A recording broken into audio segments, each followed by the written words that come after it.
And now chapter 9, Appearance of the Demon Vrtasura.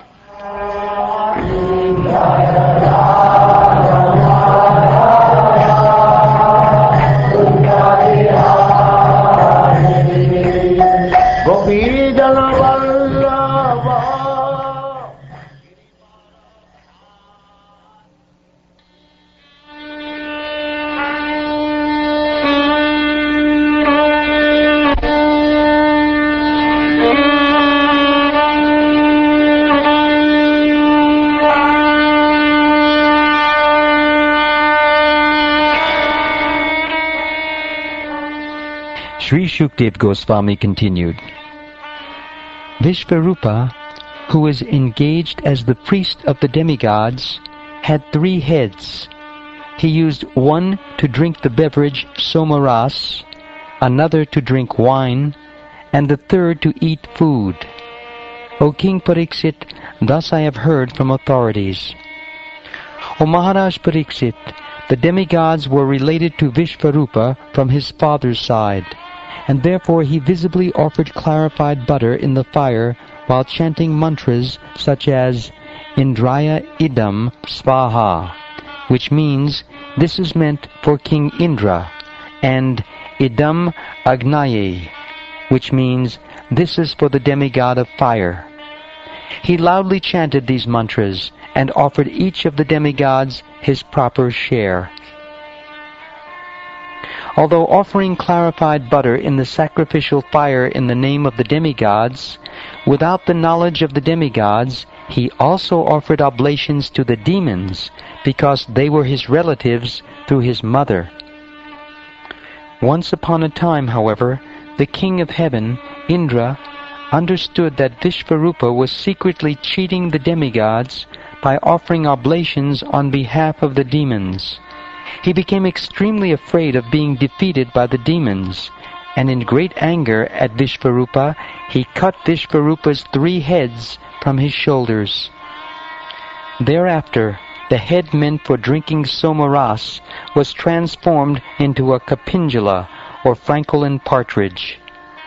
Similarly, the head meant for drinking wine was transformed into a kalavinka, or sparrow, and the head meant for eating food became a tittery, or common partridge. Although Indra was so powerful that he could neutralize the sinful reactions for killing a Brahmin, he repentantly accepted the burden of these reactions with folded hands. He suffered for 1 year, and then to purify himself, he distributed the reactions for this sinful killing among the earth, water, trees, and women. In return for King Indra's benediction that ditches in the earth would be filled automatically, the land accepted 1/4 of the sinful reactions for killing a Brahmin. Because of those sinful reactions, we find many deserts on the surface of the earth.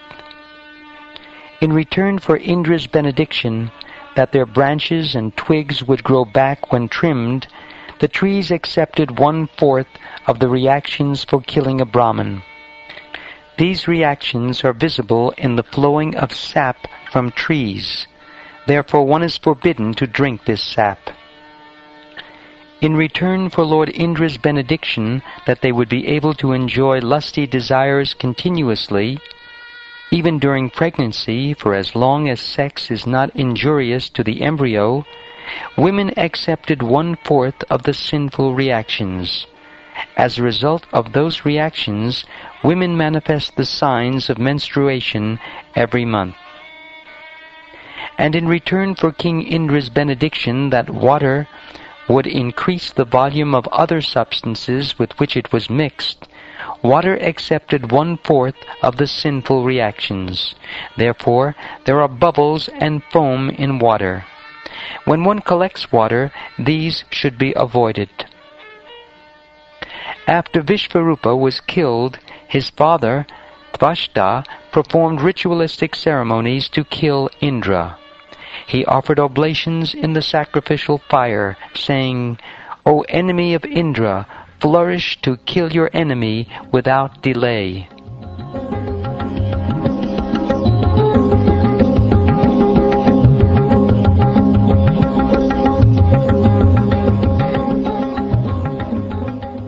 Thereafter, from the southern side of the sacrificial fire, known as Anvaharya, came a fearful personality who looked like the destroyer of the entire creation at the end of the millennium.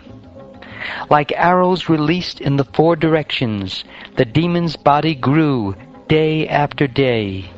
Tall and blackish, he appeared like a burnt hill and was as lustrous as a bright array of clouds in the evening. The hair on the demon's body and his beard and mustache were the color of melted copper, and his eyes were piercing like the midday sun.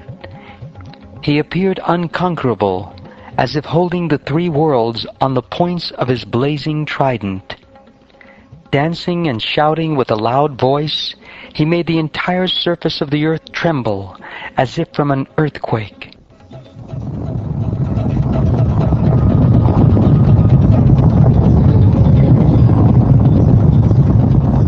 As he yawned again and again, he seemed to be trying to swallow the whole sky with his mouth, which was as deep as a cave.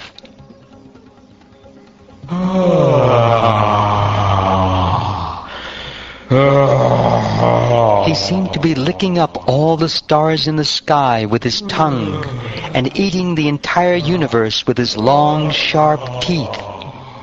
Seeing this gigantic demon, everyone in great fear ran here and there in all directions. That very fearful demon, who was actually the son of Tvashta, covered all the planetary systems by dint of austerity. Therefore, he was named Vrtra, or one who covers everything. The demigods, headed by Indra, charged the demon with their soldiers, striking him with their own transcendental bows and arrows and other weapons, but Vrtasura swallowed all their weapons. Struck with wonder and disappointment upon seeing the strength of the demon, the demigods lost their own strength. Therefore, they all met together to try to please the Supersoul, the Supreme Personality of Godhead, Narayan, by worshipping him. The demigods said, "The three worlds are created by the five elements, namely ether, air, fire, water, and earth, which are controlled by various demigods, beginning from Lord Brahma. Being very much afraid that the time factor will end our existence, we offer presentations unto time by performing our work as time dictates. The time factor himself, however, is afraid of the Supreme Personality of Godhead. Therefore, let us now worship that Supreme Lord, who alone can give us full protection. Free from all material conceptions of existence, and never wonder-struck by anything, the Lord is always jubilant and fully satisfied by his own spiritual perfection. He has no material designations, and therefore he is steady and unattached. That Supreme Personality of Godhead is the only shelter of everyone. Anyone desiring to be protected by others is certainly a great fool who desires to cross the sea by holding the tail of a dog." The Manu named King Satyavrata formerly saved himself by tying the small boat of the entire world to the horn of the Matsya Avatar, the fish incarnation. By the grace of the Matsya Avatar, Manu saved himself from the great danger of the flood. May that same fish incarnation save us from the great and fearful danger caused by the son of Tvashta. In the beginning of creation, a tremendous wind caused fierce waves of inundating water. The great waves made such a horrible sound that Lord Brahma almost fell from his seat on the lotus into the water of devastation. But he was saved with the help of the Lord. Thus, we also expect the Lord to protect us from this dangerous condition. the Supreme Personality of Godhead, who created us by His external potency, and by whose mercy we expand the creation of the universe, is always situated before us as the Supersoul. But we cannot see His form. We are unable to see Him because all of us think that we are separate and independent gods. By His inconceivable internal potency, the Supreme Personality of Godhead expands into various transcendental bodies as Vamanadev, the incarnation of strength among the demigods, Parasurama, the incarnation among saints, Nrsingadev and Varaha, incarnations among animals, and Matsya and Kurma, incarnations among aquatics. He accepts various transcendental bodies among all types of living entities, and among human beings He especially appears as Lord Krishna and Lord Ram. By His causeless mercy He protects the demigods, who are always harassed by the demons. He is the supreme worshipable deity of all living entities. He is the supreme cause, represented as the male and female creative energies. Although different from this universe, He exists in His universal form, or Virat Rupa. In our fearful condition, let us take shelter of Him, for we are sure that the Supreme Lord, the Supreme Soul, will give us His protection.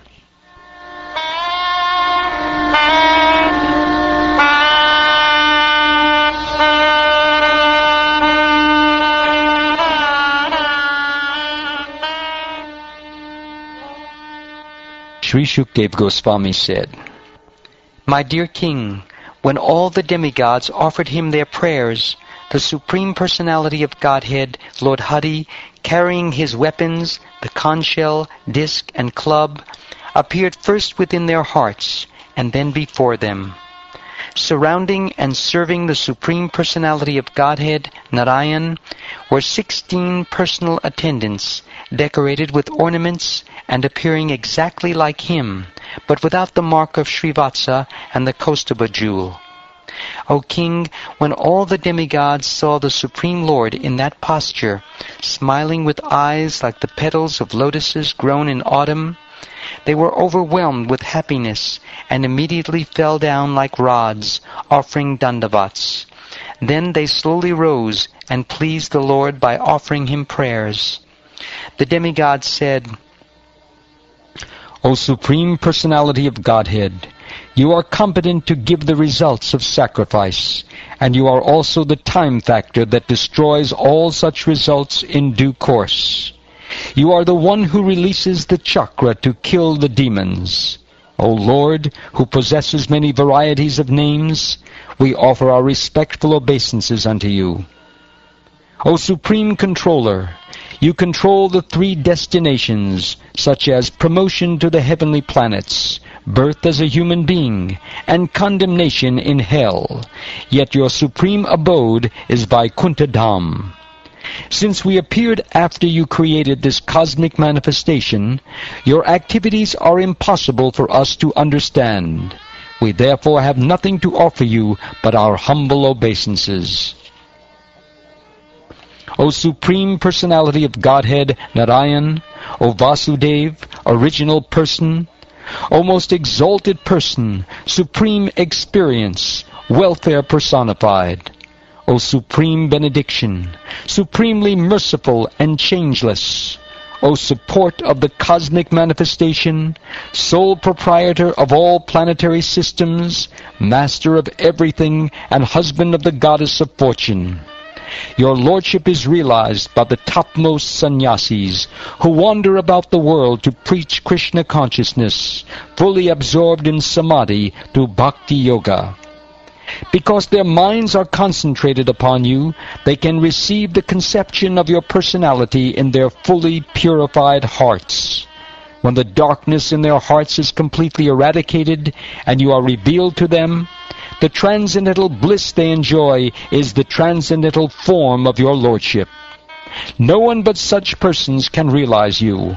Therefore, we simply offer You our respectful obeisances.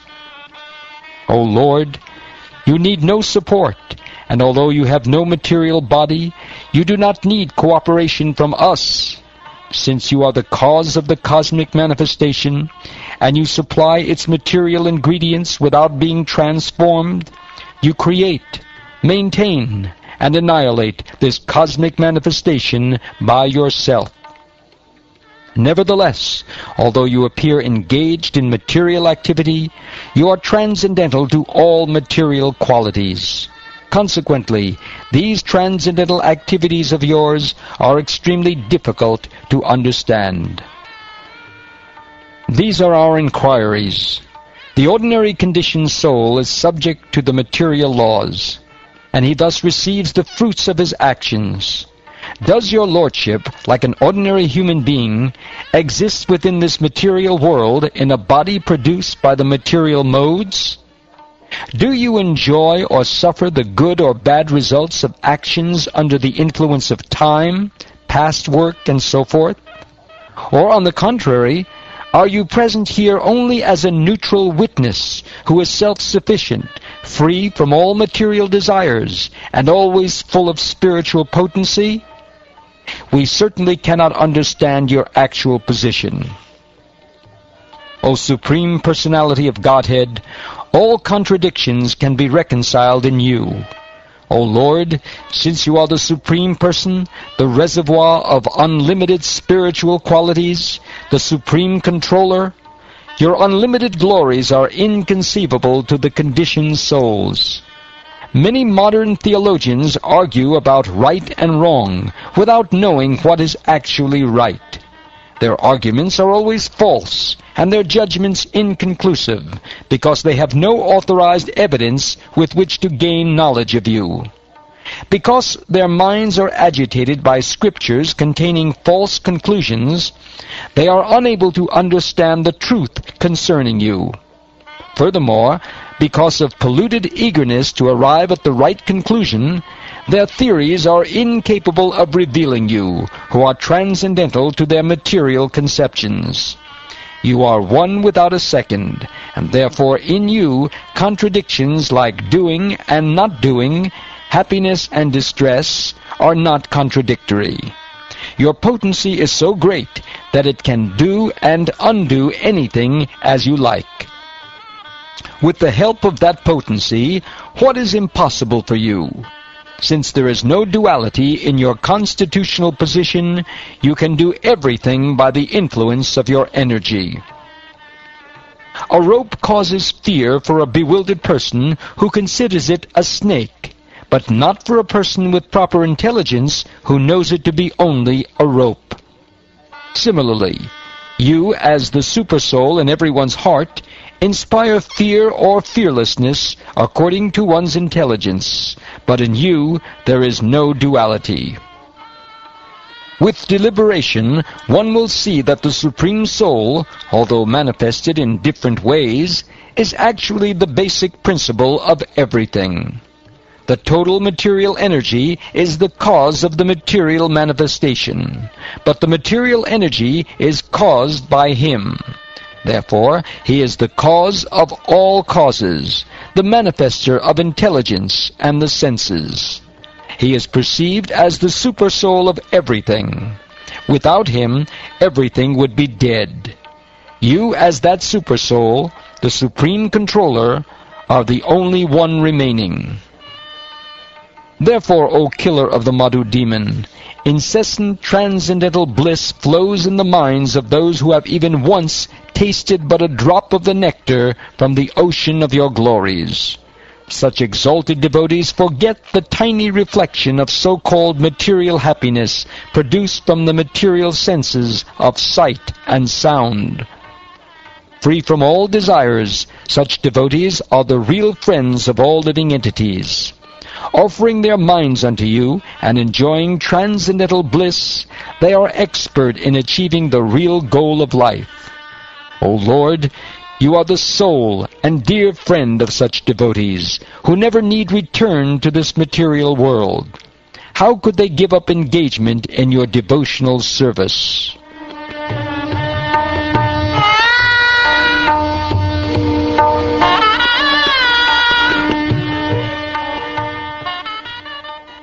O Lord, O personified three worlds, Father of the three worlds, O strength of the three worlds in the form of the Vaman incarnation, O three-eyed form of Nrsingadev, O most beautiful person within the three worlds, everything and everyone, including human beings and even the Daitya demons and the Danavas, is but an expansion of your energy. O supremely powerful one, you have always appeared in your forms as the various incarnations to punish the demons as soon as they become very powerful. You appear as Lord Vamanadev, Lord Ram, and Lord Krishna. You appear sometimes as an animal like Lord Boar, sometimes a mixed incarnation like Lord Nrsingadev and Lord Hayagriva, and sometimes an aquatic like Lord Fish and Lord Tortoise. Assuming such various forms, you have always punished the demons and Danavas. We therefore pray that your Lordship appear today as another incarnation, if you so, to kill the great demon Vrtasura. O Supreme Protector, O Grandfather, O Supreme Pure, O Lord, we are all surrendered souls at your lotus feet. Indeed, our minds are bound to your lotus feet in meditation by chains of love.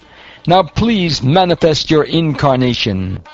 Accepting us as your own eternal servants and devotees, be pleased with us and sympathetic toward us. By your love-filled glance, with its cool and pleasing smile of sympathy, and by the sweet nectarian words emanating from your beautiful face, free us from the anxiety caused by this Vrtasura, who always pains the cores of our hearts. O Lord, as the small sparks of a fire cannot possibly perform the actions of the whole fire, we sparks of your Lordship cannot inform you of the necessities of our lives. You are the complete whole. Therefore, of what do we need to inform you? You know everything because you are the original cause of the cosmic manifestation, the maintainer and the annihilator of the entire universal creation. You always engage in your pastimes with your spiritual and material energies, for you are the controller of all these varied energies. You exist within all living entities, within the cosmic manifestation, and also beyond them. You exist internally as Parabrahman, and externally as the ingredients of the material creation. Therefore, although manifested in various stages, at different times and places, and in various bodies, you, the personality of Godhead, are the original cause of all causes. Indeed, you are the original element. You are the witness of all activities, but because you are as great as the sky, you are never touched by any of them. You are the witness of everything as Parabrahman and Paramatma. O Supreme Personality of Godhead, nothing is unknown to you. Dear Lord, you are omniscient, and therefore you know very well why we have taken shelter at your lotus feet, which provide shade that gives relief from all material disturbances. Since you are the Supreme Spiritual Master, and you know everything, we have sought shelter of your lotus feet for instruction. Please give us relief by counteracting our present distress. Your lotus feet are the only shelter for a fully surrendered devotee, and are the only means for subduing all the tribulations of this material world. Therefore, O Lord, O Supreme Controller, O Lord Krishna, please annihilate this dangerous demon Vrtasura, Tvashta's son, who has already swallowed all our weapons, our paraphernalia for fighting, and our strength and influence. O Lord, O Supreme Pure, you live within the core of everyone's heart and observe all the desires and activities of the conditioned souls. O Supreme Personality of Godhead, known as Lord Krishna, your reputation is bright and illuminating. You have no beginning, for you are the beginning of everything. This is understood by pure devotees because you are easily accessible to the pure and truthful. When the conditioned souls are liberated and sheltered at your lotus feet, after roving throughout the material world for many millions of years, they attain the highest success of life. Therefore, O Lord, O Supreme Personality of Godhead, we offer our respectful obeisances at your lotus feet.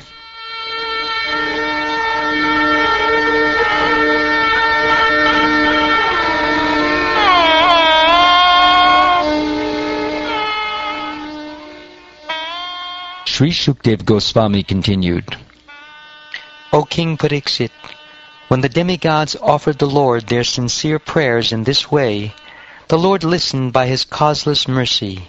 Being pleased, he then replied to the demigods, O beloved demigods, you have offered your prayers to me with great knowledge, and I am certainly most pleased with you. A person is liberated by such knowledge, and thus he remembers my exalted position, which is above the conditions of material life. Such a devotee is fully purified by offering prayers in full knowledge. This is the source of devotional service to me. O best of the intelligent demigods, although it is true that nothing is difficult for one to obtain when I am pleased with him, a pure devotee, whose mind is exclusively fixed upon me, does not ask me for anything but the opportunity to engage in devotional service. Those who think material assets to be everything, or to be the ultimate goal of life, are called misers or kripanas.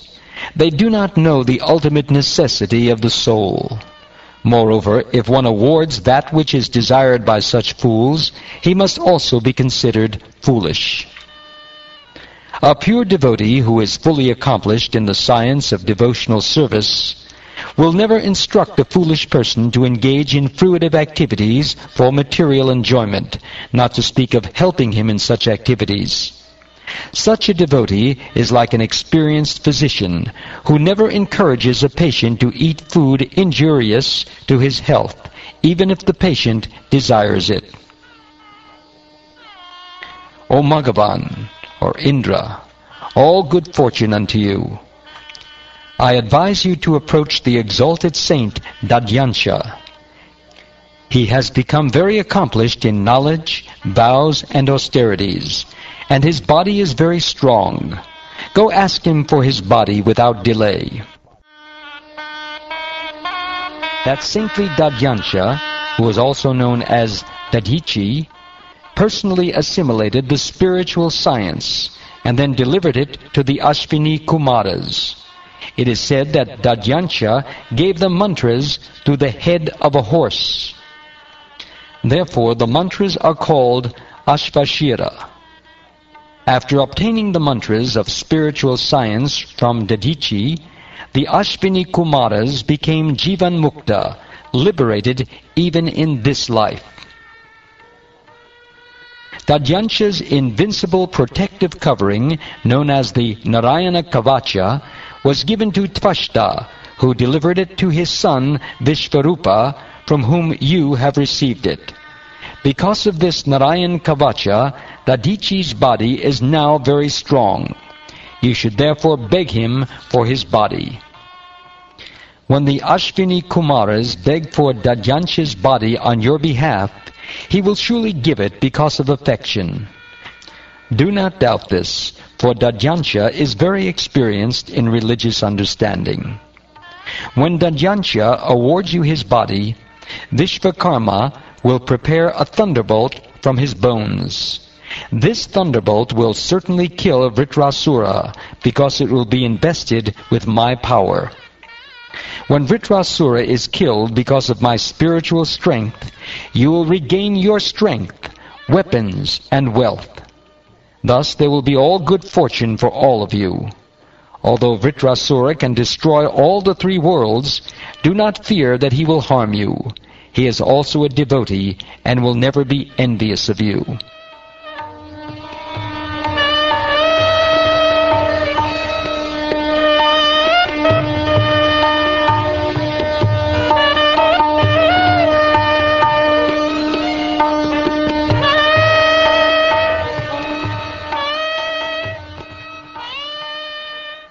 Thus ends the 9th chapter of the 6th canto of the Srimad Bhagavatam, entitled Appearance of the Demon Vrtasura.